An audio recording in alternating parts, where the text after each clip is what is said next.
There's a man who once ruled the entire underworld, not the kind you're thinking of with demons and fire, but the hidden world of martial arts clans, ancient bloodlines, and secret powers that ordinary people don't even know exists. His name is Lin Wuya, and he's been living in the shadows for years, building his strength, mastering forbidden techniques that could make mountains tremble and rivers run backward. But here's the thing about powerful men with tragic pasts: they never really escape what haunts them. And for Lin Wuya, that haunting comes in the form of a single blood-soaked night from 15 years ago, the night his entire family was slaughtered. His father, mother, younger sister, even the servants who'd been with them for generations, all gone. The grand Lin estate, once filled with laughter and the sound of training swords, reduced to ashes and silence. He was just 18 then, away on a training mission in the northern mountains, and when he returned, all he found were corpses and the smell of betrayal thick in the air. No one claimed responsibility, no clues were left behind. Just whispers in the martial world that the Lin family had gotten too powerful, too ambitious, and someone had decided to wipe them from existence before they could rise any higher. Young Lin Wuya, instead of seeking immediate revenge like a hothead, did something unexpected. He vanished completely. People assumed he'd died of grief or been hunted down by whoever killed his family. But oh, how wrong they were. For 15 years, he descended into the true underworld, the place where the deadliest assassins train, where forbidden techniques are bought and sold, where your life is worth less than a copper coin unless you are strong enough to take what you want. He started from nothing, just another angry young man with revenge burning in his heart. But Lin Wuya wasn't just any young man. He had his family's legendary bloodline, a natural affinity for combat that made him learn in days what took others years. More importantly, he had patience, the kind of cold, calculated patience that turns boys into legends. He fought in underground death matches where losing meant actual death. He studied under masters so dangerous that even speaking their names could get you killed. He mastered not one, not two, but 7 different supreme martial arts, each more devastating than the last.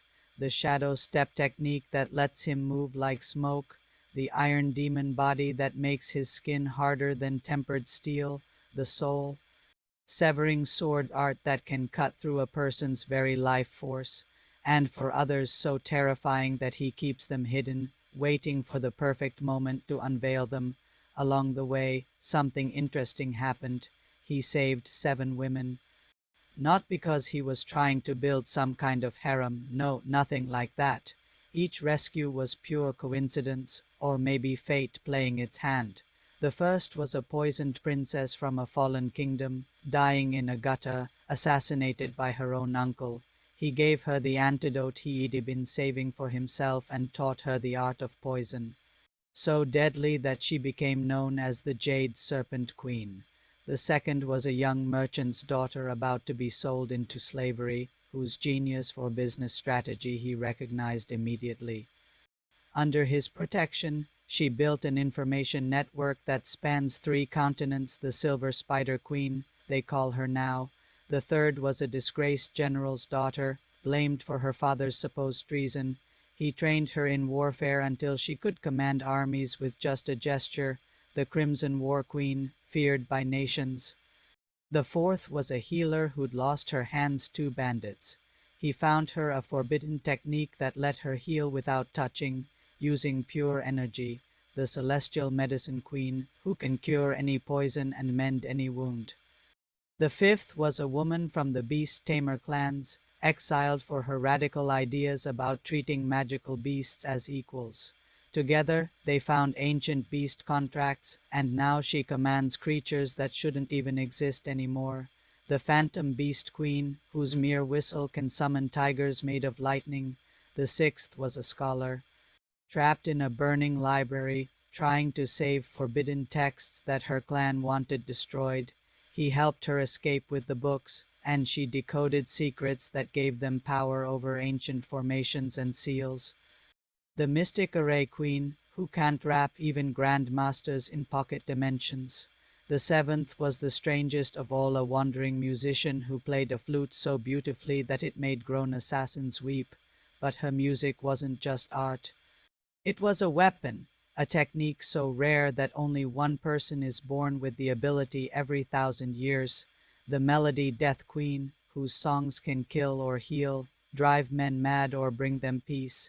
These 7 women, saved at different times across 15 years, all knew Lin Wuya by different names, different faces. He never told them about each other. Each one believed they were special to him, and in a way they were. He taught them, protected them, helped them rise from nothing to become legends in their own right. They all asked to stay by his side, to repay his kindness, but he always refused. His path was one of vengeance, he told them, and he walked it alone.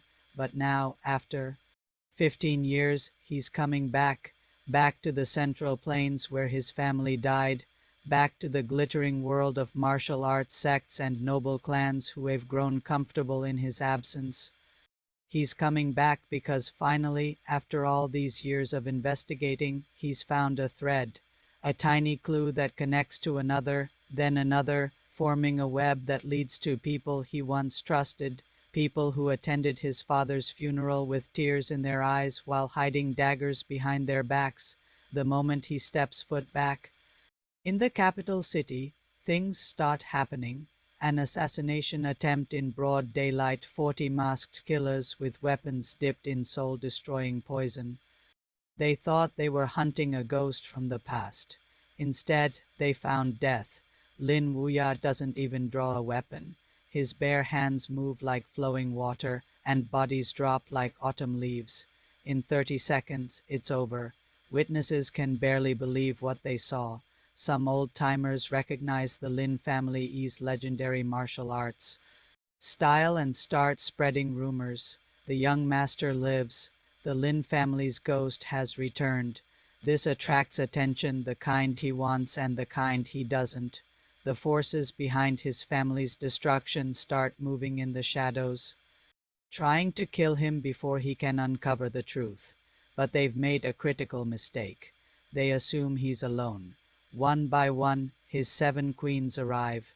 The Jade Serpent Queen appears first, poisoning an entire enemy compound to save him from an ambush. Though he didn't actually need saving, she's furious that he came back to such danger without telling her.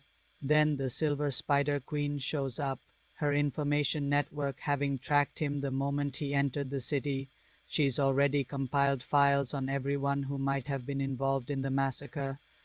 The Crimson War Queen arrives leading a private army of 10,000 loyal soldiers, ready to wage war against anyone who threatens him. The Celestial Medicine Queen sets up a hidden clinic, preparing for the casualties she knows are coming. The Phantom Beast Queen releases her contracted beasts to watch the city, creating an invisible surveillance network. The Mystic Array Queen begins placing protective formations around everywhere he stays, and the Melody Death Queen, well, she just plays her flute in the city square, and somehow all his enemies start having nightmares and making mistakes. The hilarious part? They all arrive separately, each shocked to discover the others. There is this incredible scene where all 7 of them are in the same room for the first time, staring at each other, then at him, realization dawning on their faces. The tension could be cut with a knife, but Lin Wuya just stands there, calm as always, and says something like, "I suppose introductions are in order." What follows is a story of strategy, betrayal, and brutal combat. Each investigation reveals another layer of the conspiracy. The forces that killed his family weren't just powerful, they're the most powerful. We're talking about the leaders of the Orthodox Martial Alliance, the heads of ancient noble clans, even some court officials in the imperial government. They killed the Lin family because his father had discovered something, some secret so dangerous that it threatened their entire power structure. And now Lin Wuya, with his 7 extraordinary queens, isn't just seeking revenge. He is about to tear down the entire corrupt system and reveal truths that will shake the martial world to its foundations. His origins, his true bloodline, everything about who he really is, it's all connected to secrets 1,000 years old, to prophecies and ancient wars that never really ended. The war god has returned, and heaven itself trembles.